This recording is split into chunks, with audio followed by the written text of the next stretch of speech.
The Shark Deck.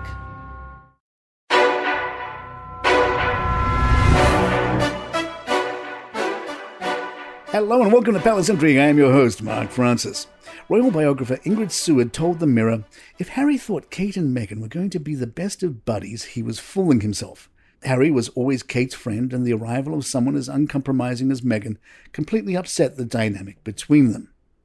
Meghan's all-American openness was completely at odds with Kate's polite formality. Kate was also too tall, too beautiful, and too perfect for Meghan not to be envious.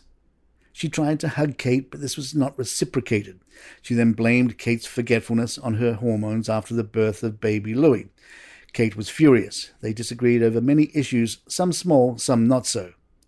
But if she was in the wrong, Kate had the good manners to apologize. Meghan did not. She did not understand the British way of doing things.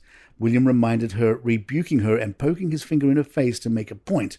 Understandably, she did not like that. Kate mistrusted Meghan, who wouldn't listen to anything she didn't want to hear. Meghan knew Kate disapproved of her keeping gifts showered on her by fashion houses, as that is not the royal way, but she did it anyway, as that was her way. Kate will be upset and angry with Prince Harry, but more for William than herself. Kate Middleton raised some eyebrows during her recent visit in Merseyside, visiting mental health charity Open Door. The Sun reported that Kate asked, has producing music and taking part in those workshops helped? Has it helped with your personal lives? One boy replied that using music as a tool helps him express his emotions through something he enjoys. He said, producing music and letting out what you're feeling is better than saying it in a clinical atmosphere. I can put it into words. That was tough to explain. Kate said, talking therapies don't work for some people. They're not for everybody. It's so important to have a range of therapies. Everyone is talking a lot more about mental health. As for that eyebrow raise, the Mirror reminds us that in Prince Harry's shocking autobiography Spare, he references therapy multiple times and even thanks the collection of therapists in the acknowledgements. The New York Times wrote about the state of Kate, adding, Catherine, Princess of Wales, seems to live in a state of perpetual waiting. What does that do to a woman? For Kate, being engaged meant simply replacing one type of waiting with another, as she entered her next highly public stage, anticipating the wedding.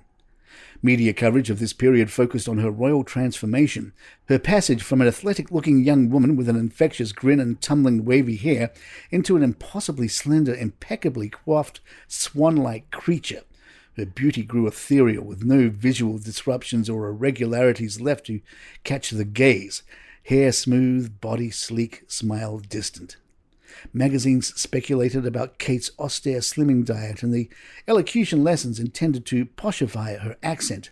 Yet those newly refined tones remained a mystery, because Kate rarely spoke in public. She became an object of purely visual fascination, a liminal being hovering on the threshold of the marriage she and the entire world still awaited. Fairy princess stories end with weddings. The blank, they lived happily ever after, is all we ever get as a description of post-nuptial royal life. So how to fill this void? In Catherine's case, the media crafted a story of still more waiting. When would she conceive an heir to the throne? Then when can we see the baby? Then when is the next baby? With the death of Queen Elizabeth and Charles' ascension to the throne, Catherine enters yet another stage of public waiting, this time the wait to be queen, a possibly decades-long slog that will likely require still greater levels of self-control. Even more than a princess, a queen must hold herself apart from the regular human life, remaining more symbol than woman. Perhaps Harry and Meghan's bombshells help balance out the family, serving as those peddling feet. By tactily agreeing to represent chaos, they permit the others to seem calm and unruffled by comparison, and the calmest of all, the smoothest and most unperturbed of swans is Catherine, still silently gliding toward the future, the ever-awaiting princess. Palace Intrigue will be right back. Thanks to listener RF Daily for this 5-star review. I absolutely love this host, and hearing updates in this quick podcast. I've listened daily for a long time now and really like it. It's to the point, not filled with fluff or commentary and dissection. I don't need someone to explain it to me. Just tell me what's up, and quickly. If I want more, I can go online and do my own research. It's perfect. Not everyone was excited to read Spare as we were. The Mirror had a wonderful recap of some reactions.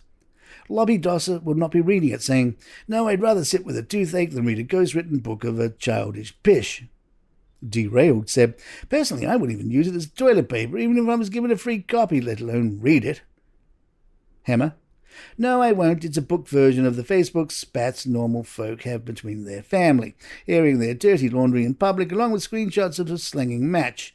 Harry's is a more posher version. It's all to do with private matters between family, and I have enough drama of my own with mine. No, thank you."